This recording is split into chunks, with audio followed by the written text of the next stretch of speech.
इसके बाद इस स्टैम्प पेपर के ऊपर एक कैटेगरी मेंशन है कि ये जुडिशल और नॉन जुडिशल के, ये stamp paper non judicial stamp paper है।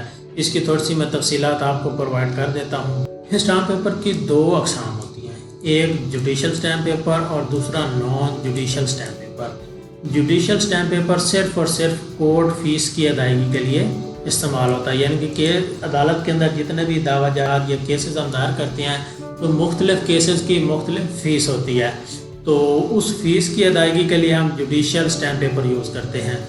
और दूसरा होता है नॉन जुडिशल स्टैम्प पेपर। ये जुडिशल के अलावा जितने भी स्टैम्प पेपर होते हैं वो नॉन जुडिशल होते हैं। Non judicial stamp paper court fees के अलावा किसी भी मकसद के लिए हासिल किया गया stamp paper non judicial stamp paper होता है। यानी हम वायदा के लिए लेते हैं, हम रजिस्ट्री के लिए लेते हैं, या किसी बयान हल्फी के लिए लेते हैं, हम कोई रेंट का एग्रीमेंट कर रहे हैं, हम इसके अलावा भी कोई डॉक्यूमेंट तैयार करते हैं स्टैम्प पेपर पे, तो वो नॉन जुडिशल स्टैम्प पेपर होगा।